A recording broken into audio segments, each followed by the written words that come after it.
ler a Bíblia, a hora que fala Levítico, né? Fala, gente, Levítico? Abre lá, Levítico, capítulo 10.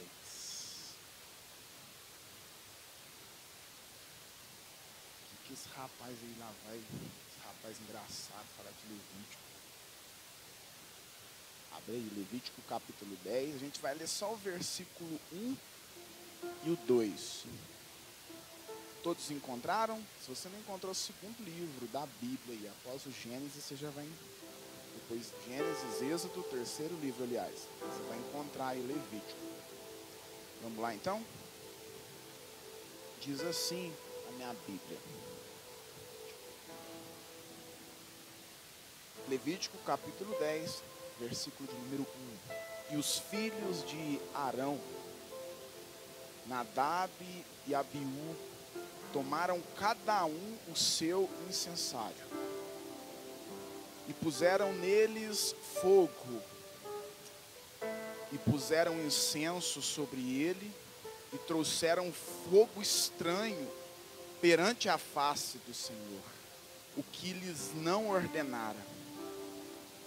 Então saiu fogo de diante do Senhor e os consumiu, e morreram perante o Senhor. Feche seus olhos. Quero apenas fazer uma oração. Espírito Santo, o Senhor conhece o meu coração, o Senhor conhece o coração de cada um que aqui está. Meu Deus, nesse momento nós fazemos menção da Tua palavra, Pai. Pai, tudo que já foi feito aqui tem intenção de apontar para a Tua palavra, de apontar para a Tua majestade que é divina, de apontar para a Tua soberania, Pai. Mas nós queremos compartilhar mais um pouco do principal momento de um culto, Pai, que é o momento da palavra, Pai, o momento da mensagem. Pai, é daqui que a gente ganha forças para sair na rua depois e ter práticas que possam nos fazer ser conhecidos como santos, Pai. Pai, durante o louvor nós declaramos ao Senhor a nossa adoração, aquilo que nós pensamos a respeito de Ti, do quanto o Senhor é maravilhoso, Pai. Meu Deus, nesse teatro nós tivemos uma ilustração que tem a ver com o tema que escolhemos para essa noite. Mas agora, Deus, nós queremos aprender, Pai, algo. Porque nós acreditamos e cremos que esse momento nos faz ser cidadãos melhores, Pai. Nos faz ser pessoas melhores, Pai. Então, em nome de Jesus, fala conosco. Fica conosco. Amém. Pode se sentar, por favor.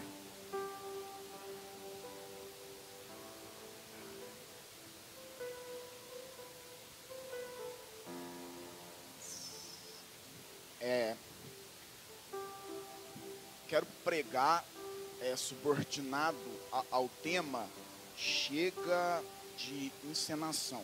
Vamos repetir? Só pra, sei que você já viu lá talvez na internet, ou alguém te falou, mas vamos repetir só para a gente guardar. Então, vamos lá no 3, a gente vai dizer chega de encenação. Vamos lá? 2, 3 e... Então nosso tema hoje é esse.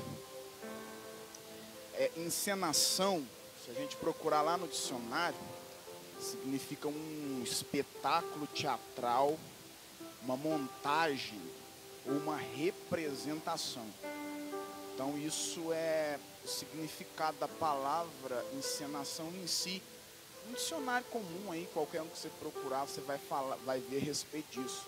Uma encenação é um espetáculo teatral, é uma montagem, é uma representação, uma ilustração, parecido com aquilo que você viu aqui, no teatro. É uma encenação. Quando a gente pega esse livro de Levítico, a primeira coisa que a gente tem é medo. Quem aqui já desanimou de ler a Bíblia e já pulou o livro de Levítico? Quando eu me converti, eu lembro que eu estava naquele gás. Aí eu falei, Gleice, vou ler a Bíblia inteira, de capa a capa, é agora. Peguei o Gênesis, e o Gênesis é ótimo, né? História dos patriarcas, aquela coisa e tal, muito envolvente. Aí depois a gente vai para o Êxodo, outra história envolvente, Moisés, aquela coisa no deserto, coisas sobrenaturais. Aí chega no livro de Levítico, é pela fé. Porque a gente não tem tanto entendimento, não tem tanto conhecimento, no meu caso, que era um recém-convertido. E aí a gente se embola todo porque não sabe o que aquilo quer ensinar para a gente. Mas existe um texto no livro de Levítico que na maioria das vezes ele é muito comentado, mas pouco pregado. E a realidade é que nos dias de hoje, textos semelhantes a esse texto de Levítico que nós acabamos de ler, eles são meio que rasgados, pulados, saltados da Bíblia pelos nossos pregadores atuais. O texto que a gente lê a respeito de Nadab e Abiú vai falar de dois caras corrompidos. Vai falar de dois caras que viveram uma vida, e está enfático no texto por perceber como a história deles foi concluída, que não eram homens sábios, não eram homens que viviam os princípios divinos estabelecidos naquele tempo, que um homem de Deus teria que viver. Se a gente voltar um capítulo antes do capítulo 10, o capítulo 9 do livro de Levítico, vai ensinar como os sacerdotes daquele tempo deveriam se aproximar do altar, como eles deveriam fazer o seu sacrifício, de todo aquele ritual, que se você já leu um pouquinho, você sabe, e se você não leu, leia. Começa a ler o livro de Levítico a partir de amanhã, mas não desanima não. Então o capítulo de número 9 vai ensinar a maneira correta estabelecida naquele tempo de como se aproximar de diante do Senhor, como fazer aqueles, entre aspas, rituais que eram precisos, aquelas cerimônias que eram precisas ser feitas para que o Senhor se manifestasse e acontecesse todo aquele processo que a gente já conhece. Já no capítulo 10, com Nadab e Abiú, a gente tem um exemplo totalmente contrário. Então, se no capítulo 9 me ensina a maneira correta de chegar diante do Senhor, no capítulo 10 com Nadab e Abiú, essa maneira, eu vejo a maneira incorreta.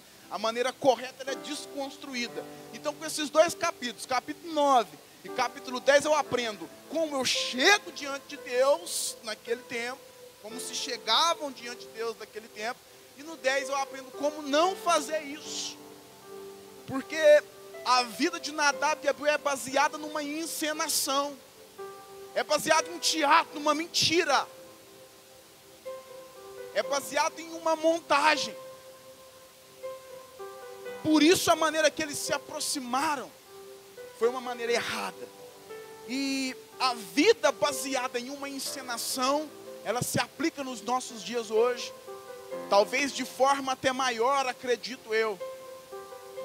Nós entramos dentro das nossas igrejas, das nossas congregações, das nossas comunidades, assim como esses meninos encenaram aqui. E o teatro não começou aqui apenas após a oferta. O teatro começou desde que o louvor iniciou, porque eles ficaram sentadinhos ali inércios. E a gente está cheio de pessoas dentro do culto, dentro da igreja, pensando que está cheio de Deus, pensando que está cheio do Espírito Santo, e estão vivendo assim, estão vivendo uma vida de encenação, estão fazendo um espetáculo, achando que bater um cartão vai garantir a sua salvação e a sua presença diante de Deus. Existem algumas características dentro desse texto de uma vida que é baseada em uma encenação. Eu não tenho medo de pregar esse tipo de texto, porque hoje, infelizmente, a gente encontra com pregadores que pregam apenas textos motivacionais, apenas falam de motivação. Você vai chegar, você vai conseguir, Deus vai te curar, Deus vai te dar, e Deus dá, Deus cura, Deus motiva. Sim, mas quando o texto que fala de pecado, de tristeza, de amargura, de tempestade, de angústia chega, nós não podemos pular esse texto. Nós não podemos ser uma geração que escolhe o que prega. Nós não podemos ser uma geração que escolhe o texto que prega. Nós temos que ser uma geração que o texto nos escolhe para pregar. Então, se esse texto é o nosso texto hoje, se ele caiu na minha mão hoje, eu meditei e Deus me falou algumas características a respeito de alguém que vive uma vida de encenação baseado nesse texto. Primeira coisa, quero que você repita comigo, eu vou falar de 3 pontos aqui importantes. A primeira coisa, primeira característica de alguém que vive uma vida de encenação. E aí, só abrindo um parênteses, Alex, mas eu não vivo essa vida. Eu tenho consciência que eu sou um cara bacana diante de Deus. E realmente eu sou, e eu acredito que aqui tenha muitos assim, sim. Creio que sim. Ou, Alex, mas cheguei aqui, eu não sei de nada, cara. Nem sei o que você está falando, nem conheço. Vim aqui, primeira vez que entrei na igreja na minha vida. Ok? Então a gente vai trabalhar com 3 grupos. Você pode ser uma pessoa que está assim, vivendo uma vida de encenação. Você pode ser uma pessoa que não está vivendo uma vida de encenação, mas esse culto vai servir para que você identifique pessoas assim e as ajude da melhor maneira possível. Ou você pode ser uma pessoa que não sabe nada a respeito do que eu estou falando e vai começar a entender isso agora. Então guarda essas informações, guarda isso. Isso pode servir para você em algum momento, se não hoje. Então a primeira característica de alguém que vive uma vida de encenação é ter um nome eternizado. Vamos repetir isso no 3? Vamos lá, nome eternizado. Você fala aí, depois eu vou te explicar. Não vou te jogar em roubada não, vamos lá. 1, 2, 3 e...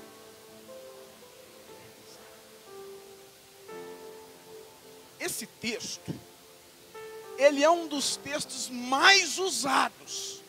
Presta atenção. Ele é um dos textos mais usados para demonstrar alguém que vive uma vida falsa. Quando se fala de uma vida falsificada, quando se fala de uma vida de encenação, de mentira dentro da igreja, se existe um texto que a gente lembra, é de Nadab e Abiú. A gente poderia citar Ofni e Finéias lá mais na frente, mas a gente lembra de Nadab e Abiú. Quem conhece um pouquinho de Bíblia, quando se fala de um perfil de pessoa que vive um teatro dentro da igreja, a gente lembra de Nadab e Abiú. E sabe o que é interessante? A primeira coisa que o texto fala, a primeira coisa que o escritor do texto fez questão de falar, foi o nome dos dois. O texto não nem fala o Nadab e Abiú. Havia 2 homens que chamavam Nadab e Abiú.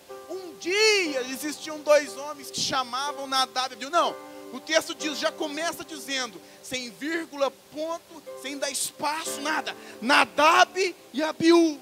Sabe por quê? Porque se você viver uma vida de encenação, seu nome vai ser eternizado. Sabe por que as pessoas não esquecem quando você erra? Ninguém vai esquecer quando você errar. Você já viu um jogo de futebol? As meninas não vão gostar, mas é rapidinho. Você já viu um jogo de futebol? Cara, o atacante não faz nada. Aí ele vai e faz o gol, vira herói. O goleiro pega o jogo inteiro, pega todas, né, Dante? O Dante sabe, ele é goleiro. O goleiro pega todos o jogo inteiro. 92 minutos do segundo tempo, o goleiro toma o gol. Ele vira o vilão. O nome dele passa a ser eternizado. Ninguém esquece dele. Ninguém se lembra das defesas que ele fez, mas se lembra do gol que ele levou e pôs o time na derrota. Então, se você viveu uma vida de encenação, assim como Nadab e Abiú foram, o seu nome vai ser eternizado. Ninguém esquece o nome daquele que vive uma vida falsa. Sabe o que é o problema da igreja hoje? O maior problema da igreja, a gente escuta muito isso nas redes sociais, aliás, lê, né? Muito nas redes sociais, internet. Quem é você para julgar? Não julgueis para não ser julgado, isso é bíblico. Mas o maior problema, talvez, da igreja nem é julgar. Sabe qual que é o maior problema da igreja hoje? É dar prisão perpétua para quem um dia ela julgou. Vou repetir para você entender. O maior problema da igreja não é só julgar. O maior problema da igreja é dar prisão perpétua para alguém que um dia ela julgou. Porque existem pessoas sim que viveram uma vida de encenação, mas mudaram. Mas ninguém esquece, ninguém lembra que ela mudou. E as pessoas não vão lembrar. As pessoas vão eternizar o nome dela pelo erro que ela tem, não pela qualidade que ela adquiriu. Então, se você vive uma vida de encenação, eu não estou aqui para te julgar, mas eu estou aqui para te dizer que se você continuar assim, vivendo uma vida teatral diante de Deus, o seu nome vai ser eternizado. As pessoas não vão esquecer seu nome por causa do erro que você cometeu. Nadab e Abiú eram sacerdotes. A posição que Nadab e Abiú ocupava no texto, no contexto que a gente está, era de sacerdote. E o sacerdote naquele tempo não era qualquer homem, não era qualquer um. O sacerdote naquele tempo era considerado um homem que tinha um grau elevado de santidade. Podemos dizer isso entre aspas, não se aplica para nós hoje, depois que Cristo morreu no Calvário.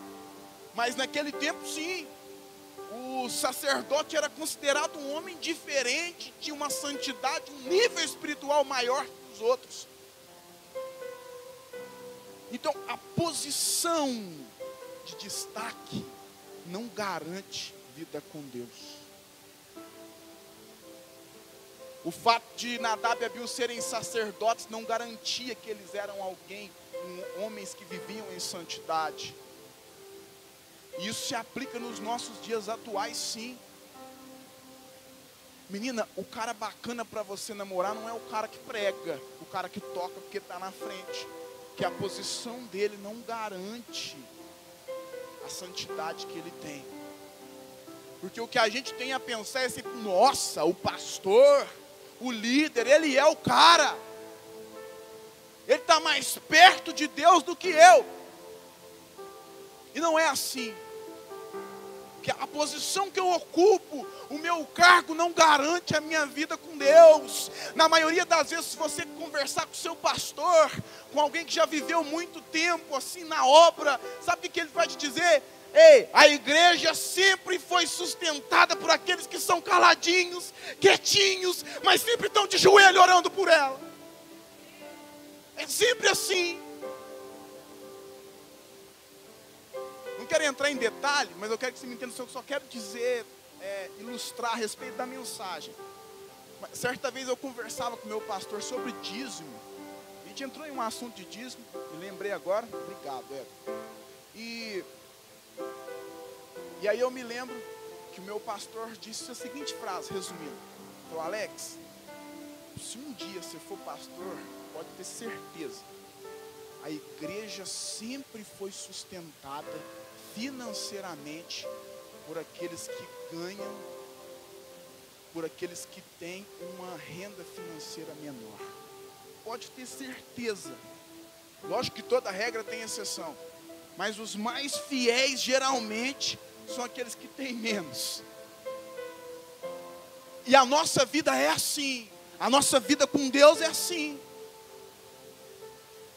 A gente tem a ideia de pensar que determinadas pessoas estão tão próximas de Deus por causa de um cargo, por causa de uma posição. Isso não define nada. Então guarda isso. Uma posição de destaque não comprova santidade. O que comprova santidade é ter fruto do Espírito Santo.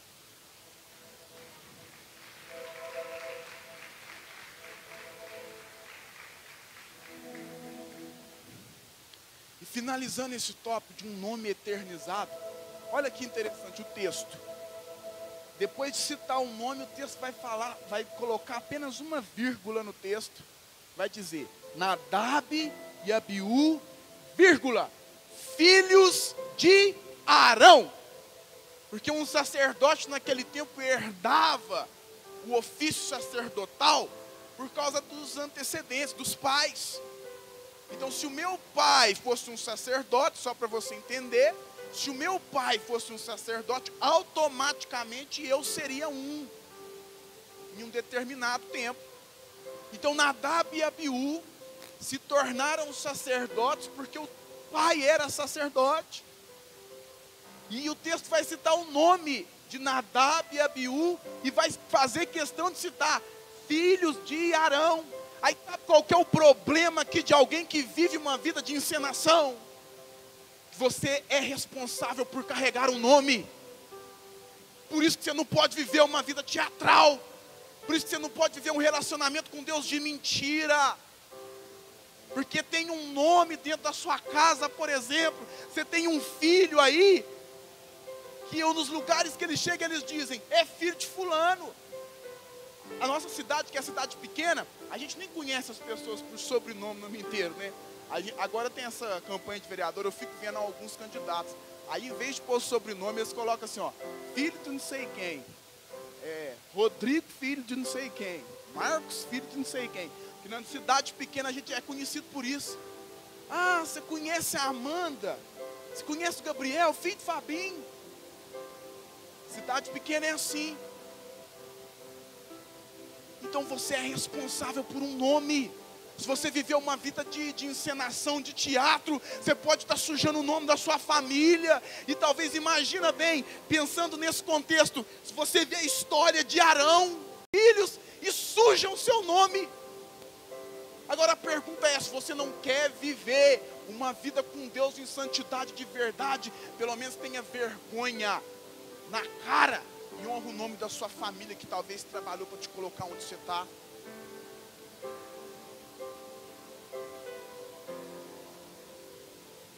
E mais, Nadab e Abiú eram filhos de Arão, mas hoje o nome que eles representavam era o nome de Arão, mas hoje a história mudou. Que depois que Cristo foi para o Calvário, você aceitou Jesus, quem é que passou a ser seu pai? Aí você passou a ser filho de Deus.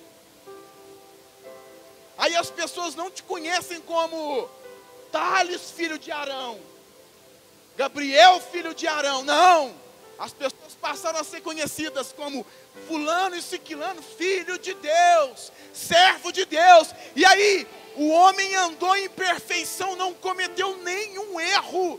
Tentaram pegar ele em tudo quanto é tipo de armadilha teológica, científica, tudo. Ele passou pela prova e ele passou como um cordeiro perfeito. Você vai querer sujar o nome dele? E o interessante é que quando você estava com a ficha suja, ele não se importou. O apóstolo Paulo escreveu que ele pegou a sua dívida e pagou ela no Calvário. Ele pagou a sua dívida.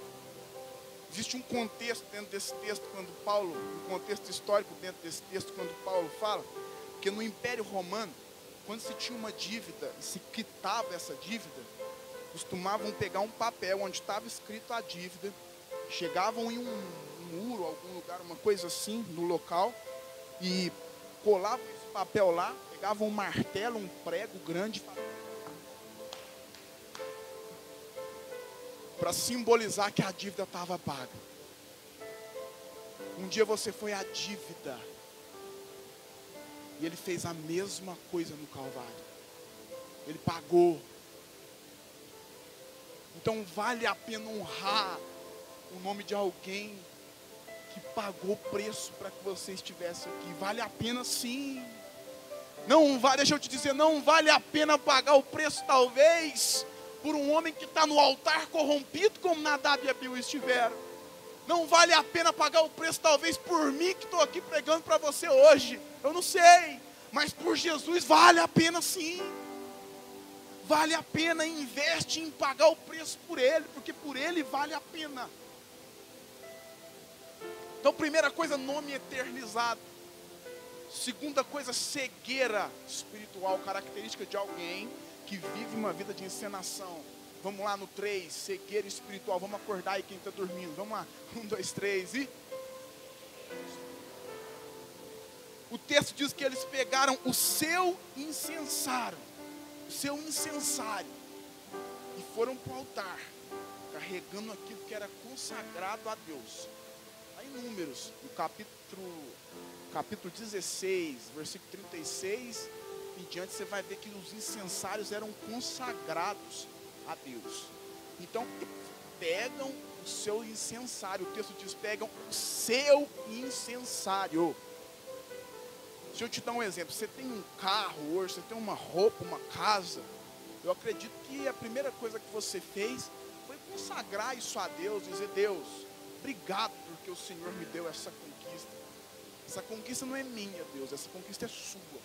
Eu penso dessa forma. Eu acredito que seja bacana pensar dessa forma. Mas o texto diz que eles pegaram o seu incensário. E a ideia que o texto dá é de que eles pegaram com um sentimento de posse, como se aquilo fosse deles. E não era, porque deveria ser consagrado a Deus. Então, uma característica de alguém que vive uma vida de encenação é sempre chegar diante de Deus pensando que é dono de si, de tudo. A pessoa sobe no altar, por exemplo, e pensa que a mensagem é dela, e a mensagem nunca foi. A pessoa sobe no altar e pensa que o dom de ter uma linda voz, um timbre bonito é dela, mas nunca foi. A pessoa que vive em uma encenação começa a ter esse tipo de cegueira espiritual e chega a ponto de pensar que a capacidade que ela tem não é sua. Aí o texto diz que eles vão colocar fogo no incensário, certo? E vão lançar um fogo estranho. E a gente usa muito essa expressão. Um fogo estranho diante do altar vai aparecer. Esse fogo estranho representa querer ser diante de Deus aquilo que você não é. Vou repetir. Sabe o que significa esse fogo estranho? Representa querer ser diante de Deus aquilo que você não é. É um ministério falso. Porque o ministério de Nadab e Abiú era um ministério falso. É uma falsidade nas redes sociais, por exemplo, nos nossos dias atuais, onde a gente finge que está bem sempre, a gente finge que sabe de tudo sempre, a gente quer ser o que não é, provar para alguém que está nos vendo do outro lado algo que a gente nunca foi. Então vou repetir: a gente quer ser o que não é, para tentar provar para alguém algo que a gente nunca foi. Então isso é muito perigoso. Fogo estranho é um batismo no Espírito Santo, em que nós pentecostais cremos, diferente do que a Bíblia diz que é. Porque a ideia que a gente tem é que o cara que ora em línguas, que pula no altar, que pula no banco, é batizado no Espírito Santo. Porém, deixa eu te explicar uma coisa: eu não acredito em batismo no Espírito Santo que não te faz cumprir o ID. Não creio. Alex, ora em línguas, pula. Não creio. Você é batizado no Espírito Santo porque você ora em línguas, porque você pula.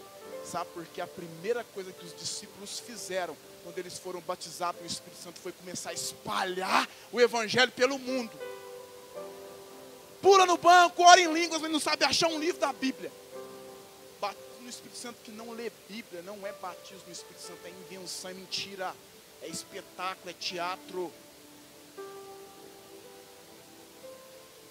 É mentira. Não se engane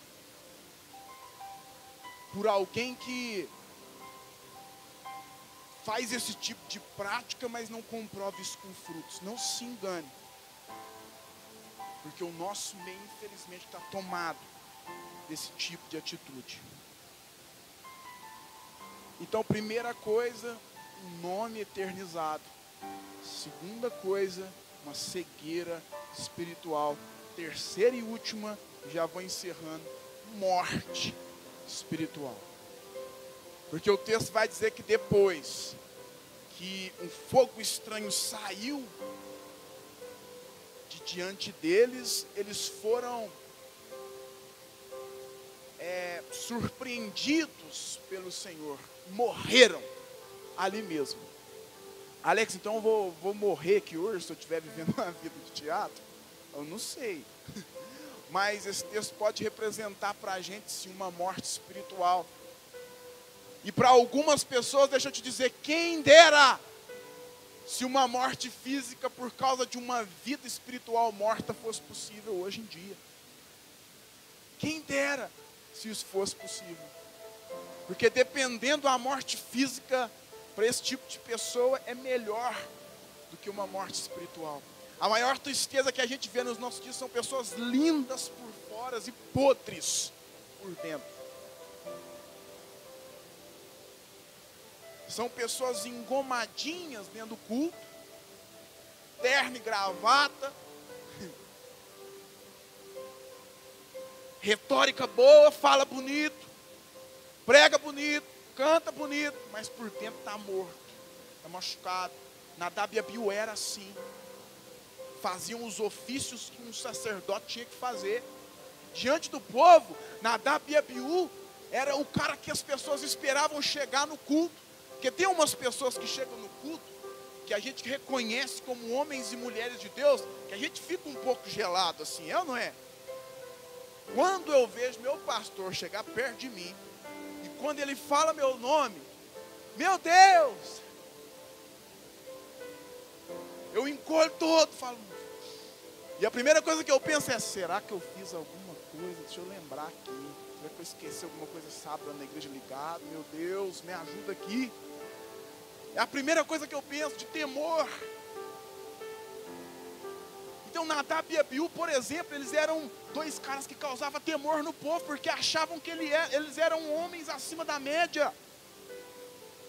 Mas eles não eram. Estavam mortos espiritualmente. E isso pode acontecer.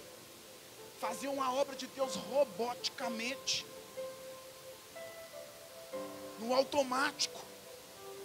Quem dirige aqui sabe, tem vezes que a gente está dirigindo, aí a gente vai dirigindo, tem vezes que a gente para e fala assim, gente, estou dirigindo, estou dirigindo, dá um perdido assim, mas você está fazendo tudo, normal, para na esquina, dá preferência, faz tudo, bacana, mas já está tão no automático, você já acostumou, já é uma coisa, uma prática normal sua. Agora existem coisas que a gente faz sim no automático, que a prática nos ajuda. Agora, o dia que você subir aqui no altar, que sua mão não tremer. O dia que você subir aqui, que seu coração não acelerar. O dia que o louvor começar a ser ministrado aqui, todo mundo sentindo a presença de Deus, você não está sentindo nada. E eu não estou falando de grito, não estou falando de pulo, estou falando do seu interior, porque cada um recebe e adora como quer. Como tem o seu jeito de adorar. Mas o dia que isso acontecer com você, você está morto espiritualmente, então procura ajuda. Dá um jeito de parar de lançar um fogo que é estranho diante de Deus. Tem uma história que eu quero contar para finalizar. E essa história é a seguinte. Certa vez, existia um casal. Eles eram casados, marido, mulher e uma filha. E esse homem não era um homem bacana, não era um homem bom, não era um bom pai. Esse homem não era um bom marido. E a vida desse casal e dessa filha foi passando, vivendo esse dilema durante vários e vários anos, vivendo dessa forma. E chegou um certo tempo que, por um fato, esse marido dessa mulher veio a falecer. Morreu. Eram evangélicos. E um pregador foi ministrar no ofício fúnebre, no velório. E de repente o pregador começou a falar. Porque, vou colocar o nome dele de João, gente, fictício. Porque o João foi um homem tão íntegro. Porque o João foi um homem de caráter. Que pai de família que João era. Que marido responsável era João. E a esposa e a filha, a lágrima escorrendo, a esposa e a filha observando aquilo, a lágrima delas começou a cessar. Porque elas começaram a prestar atenção no sermão que aquele pregador pregava no ofício fúnebre. E quando terminou, a mensagem. A esposa, junto com a filha, sem medo, desesperada, falou para o pregador: vem cá, quero falar com você um minutinho, fazer só uma pergunta. Aí quando esse pregador chegou, ela falou assim para ele: de qual homem que você estava falando e pregando? Porque esse cara, pai de família, abençoado, que você estava falando, responsável, esse marido atencioso que você estava falando, não era o meu, não.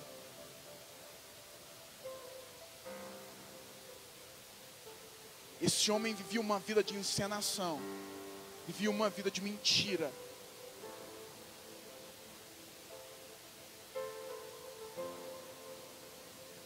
E o legado que esse homem deixou, até para sua esposa e filhos, foi uma vida de mentira. Hoje a minha esposa não veio, a Pamela, porque o avô dela faleceu.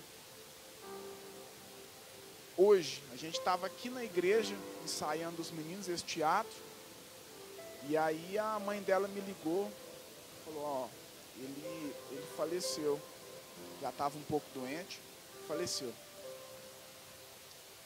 E aí eu pensei: cara, eu não posso dar essa notícia para ela aqui agora, vou segurar, esperar a gente fazer tudo que tinha que fazer.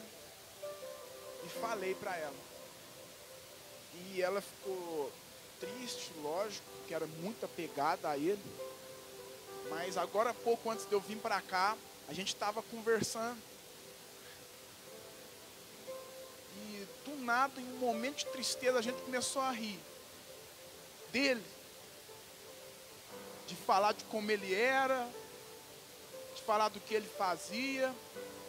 Sabe por quê? Não é porque ele faleceu, não. Porque ele era um homem que no bairro onde ele morava, por exemplo, todo mundo gostava dele. Ele era um cara bom. Ele não vivia uma vida de mentira. Ele não vivia uma vida de encenação. E se isso acontecer com você amanhã? Porque a vida é um sopro. Hoje a gente está rindo, daqui a pouco a gente está chorando. Eu cheguei aqui no ensaio rindo, brincando com os meninos, saí chorando. Mas isso se acontecer com você, qual o legado que você quer deixar? Você quer que as pessoas da sua casa, por exemplo, cheguem num velório seu e façam como essa mulher fez? E digam: ó, é meu marido, meu irmão conhecido, faleceu, mas ele não era bom, não. Vivia uma vida de mentira, de aparência. Quero convidar os meninos aqui para o louvor.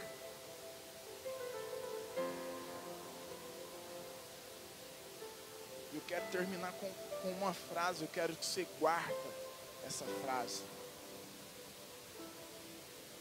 Olha só. Quem não vive o que prega, nunca vai estar pronto para dar a vida por uma pregação. Vou repetir. Quem não vive o que prega, nunca vai estar pronto para dar a vida por uma pregação. Sabe por que eu estou dizendo isso? Talvez você está pensando: Alex, eu nem sou pregador. Como assim? Se você não viver aquilo que você prega, se você não viver aquilo que você diz viver, você não vai ser capaz de honrar a maior pregação que o mundo já viu, que foi Jesus no Calvário.